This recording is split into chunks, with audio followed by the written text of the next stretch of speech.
جن کے والدین دونوں زندہ ہیں کہ ان میں سے کوئی ایک زندہ ہے، کہا ان کے قریب ہو کے بیٹھنا، ان کا دل بہلانا، ان کے ساتھ پیار محبت کی باتیں کرنا، ان کی خدمت کرنا، یہ تمہیں اللہ کے قریب کر دے گا، یہ گناہوں کو مٹا دیتا ہے، یہ اللہ کے قریب کر دیتا ہے۔ جب بندہ اللہ کے قریب ہو جاتا ہے پھر اسے ایسی لذت ملتی ہے، پھر اسے دنیا کی کوئی چیز پیچھے نہیں کر سکتی۔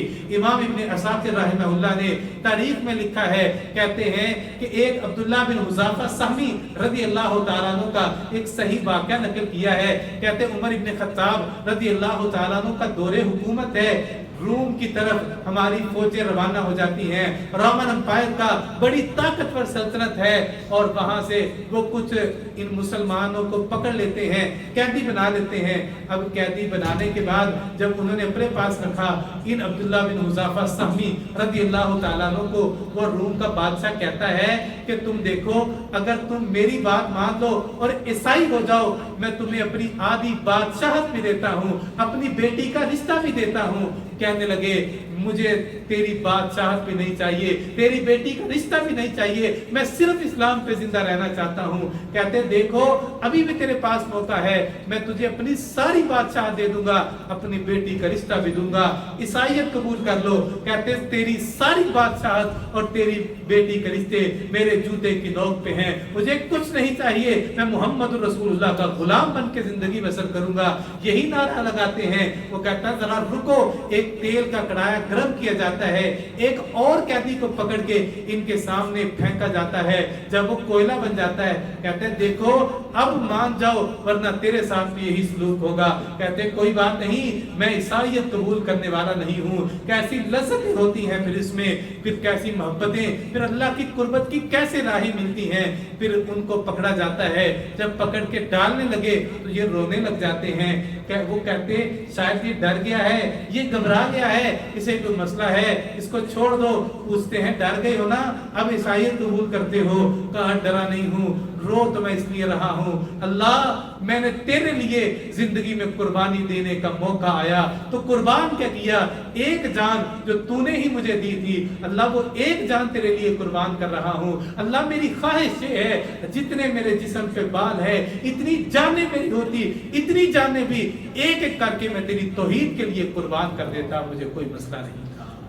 پھر جب اللہ کی معرفت ملتی ہے، جب رب کا قرب ملتا ہے، پھر اسے ایسی اللہ کی معیت مل جاتی ہے، رب کا وہ ایسا خاص ہو جاتا ہے، پھر اسے کوئی چیز دنیا کی پریشان نہیں کر سکتی، دنیا کے سارے دکھ اسے بھول جاتے ہیں، پریشانیاں اس کی ختم ہو جاتی ہیں۔ رب کا قرب لینے کے لیے، اللہ کے قریب ہونے کے لیے ہمیں فرائض کی پابندی کرنی ہے، نوافل کا اہتمام کرنا ہے، کبھی کبھی اشراق پڑھنے کی ترتیب بنا لے، کبھی کبھی رات کو اٹھنے کی ترتیب بنا لے، کبھی کوئی مسئلہ، کبھی کوئی چیز، کبھی کبھی نوافل صدقہ، کبھی نوافل نمازیں، یہ سارے اہتمام ہم کرتے رہیں۔ انشاءاللہ انہی کاموں کے ذریعے سے، والدین کی خدمت کی وجہ سے اللہ ہمیں اپنا قرب عطا کرے گا۔ ہم اپنے اللہ سے اس کے قرب کا سوال کرتے ہیں، دنیا کی ساری لذتیں وہاں ختم ہو جاتی ہیں، جہاں سے آگے اللہ کی قرب کی لذتیں شروع ہوتی ہیں۔ اللہ ہمیں وہ نصیب فرما دے۔ اقول قولی ھذا استغفر اللہ لی ولکم ولسائر المسلمین۔